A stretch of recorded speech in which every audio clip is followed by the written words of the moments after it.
What's up guys? Today nandito tayo ngayon sa Mitsubishi Abad Santos. By the way, I'm JC, Sales Executive dito sa Mitsubishi Abad Santos. So ngayon guys, papakita ko sa inyo itong Mitsubishi Xpander 2025.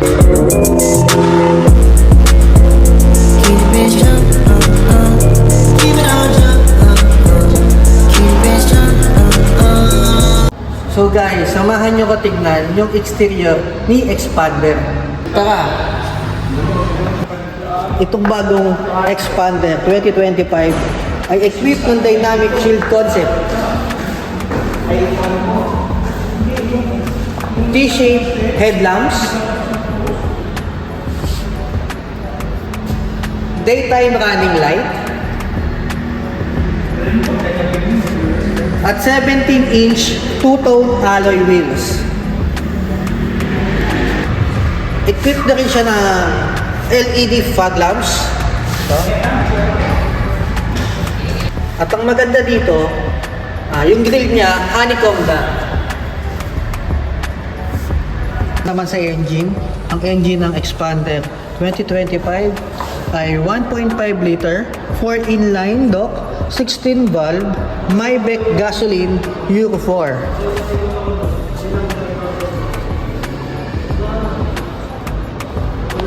At ang power naman ng Xpander ay 104.5 horsepower over 6,000 RPM. Ang torque niya naman 141 Newton meter over 4,000 RPM. Fuel system naman nitong Xpander ay electronic controlled injection, multi-point injection.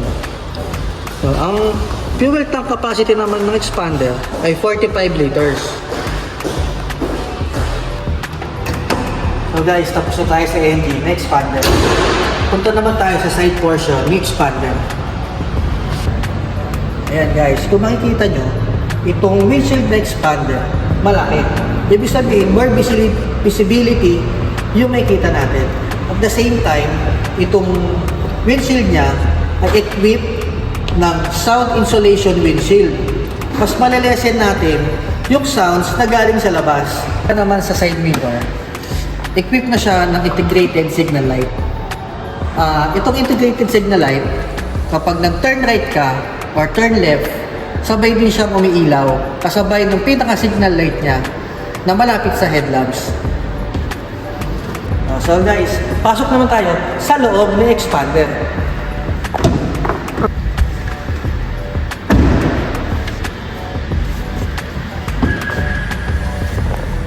Bali guys, papakita ko sa inyo kung paano natin na-adjust yung upuan ng Xpander. Ayan.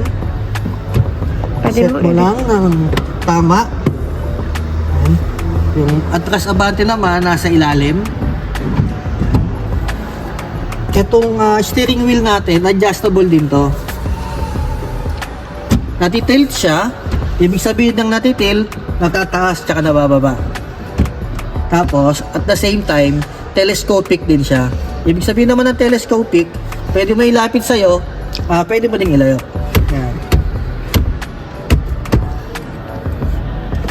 Itong steering wheel ng Xpander, naka 3-spoke leather wrap. Ayan, leather wrap na siya. Meron din siyang cruise control. Meron ding hands-free. Pag pwede mo i-connect yung cellphone mo kapag may tumawag. Hindi mo na kailangan kunin yung cellphone para sumagot ng mga tawag. Ayan. Meron din siyang mic. Ito yung mic niya. Ayan. Tapos meron din control sa radio. Ayan. Ito napaka useful nito. So guys, ito yung pinaka-highlight sa bagong Xpander. Yung 9-inch touchscreen monitor niya. Yan. Ang maganda pa dito, hindi na visible yung mga button niya dito sa gilid. Yan. Kung alinis tignan. Ito yung kanyang hazard. So ito na guys, yung control niya sa aircon. Digital type na po siya. Hindi na siya yung old school na iniikot. Ito po yung USB port niya. Then meron po dito 12 bulb socket. Ayan, pwede kayo magdagdag ng additional USB. Transmission naman po, itong expander na ito ay automatic, 4-speed automatic. Kita nyo yung parking, reverse, neutral, drive, second gear and low gear. Ang maganda po dito sa bagong expander, equipped na po siya ng electronic parking brake with auto hold. Like ko na rin yung overdrive button na expander. Ito magagamit to para sa mga gusto mag-overtake o kaya mga paahon. Makakatulong siya para makadagdag ng bilis o power. So guys, kung mapapansin nyo, meron din ditong 2-cup bottle holder. Yung armrest, soft padded. Medyo malawak din siya, medyo malapad. And may extra luggage dito. Nakasya yung 4-in can Coke. Tapos kung mapapansin nyo din, maluwag yung legroom na expander. Ayan. Hindi lang sa driver side, pati dito sa passenger. Ayan. Kahit 6-footer kasya. Ito yung console box na expander. Guys, kasya dito yung A4 size na bond paper. Then may extra luggage din dito. Extra lagayan. Kung mapapansin nyo din, medyo elegant tong sa expander. Itong dashboard niya, soft padded na rin. Ayan. Tahi talaga siya. Then walang boot siya guys. Ayan. Then meron din dito silver lining. Ayan. Makakadagdag sa pagiging elegant ng expander. Yan, sa side naman ng mga pinto na expander, soft padded na din siya. Yan. Soft padded talaga siya na may tahi. Then meron ding extra bottle holder. Guys, samahan nyo naman ako. Tignan natin yung second row na expander.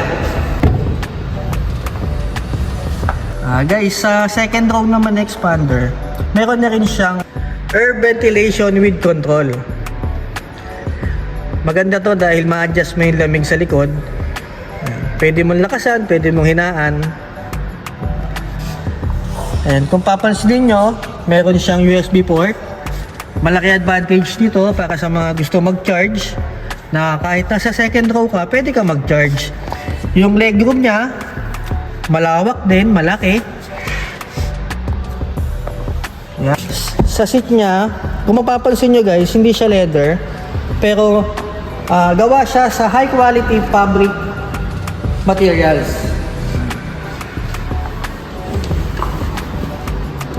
May legroom, headroom. Pakita ko na din kung paano kadali sumakay papunta ng third row. Ito, kailangan lang natin itulak to. Yan. Tulak natin yan, automatic aangat na rin yan. Kung mapapansin nyo, malawak yung space niya. Ibig sabihin, mas padali ka makakapasok papunta ng third row.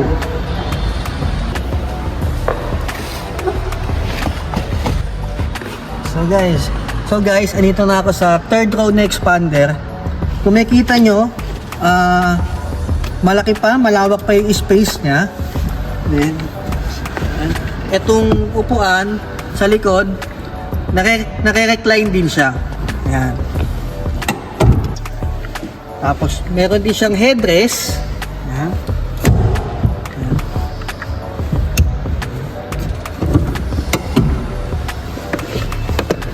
So guys, komportable dito sa third row na expander.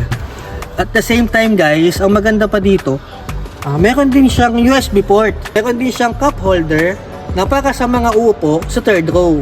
So guys, kahit na nasa third row ka, meron kang USB port, pwede kang mag-charge.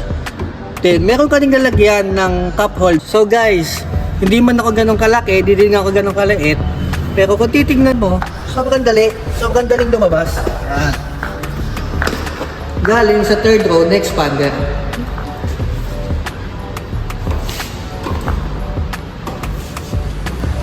So guys, para sa antena, naka-fin type antena na siya. Naka high mount stop lamp. Ito yung ating tail light. T-shape na rin. LED na rin siya. Then, meron tayong rear camera. Ito siya guys. Meron tayo ditong expander logo. Meron tayo ditong rear reflector. Tayo ditong skid plate. So ayun na nga guys. Nakita na natin yung interior at exterior na expander. Punta naman tayo sa promos and inclusion niya. Start na tayo sa promo and inclusion ni Mitsubishi Expander GLS Automatic. Start tayo sa unit price. Ang SRP niya ay 1,216,000. Down payment niya starts at 15,000 by BDO back approval. And 65,000 naman for other banks. Para naman sa monthly payment niya, 24,813 pesos. Para naman sa inclusion at freebies ni Expander, 1 year comprehensive insurance, 3 years LT registration, 3 years TPL, up to 20,000 free PMS labor, 3 years plus 2 years extended warranty, 3M tint, ating early warning device, seat cover, tools and jack. May kasama din siyang 3 years factory rust proof para naman sa exclusive freebies. Meron na itong HD dashcam, rain visor, side step seal, keychain, umbrella, deep dish matting, hood emblem, at syempre hindi mawawala yung leather seat at Boss Horn Europa. So guys, nabitin ka ba sa video ko? Don't forget to like and subscribe my YouTube channel, Mitsubishi Car Loan by JCF. Ingat!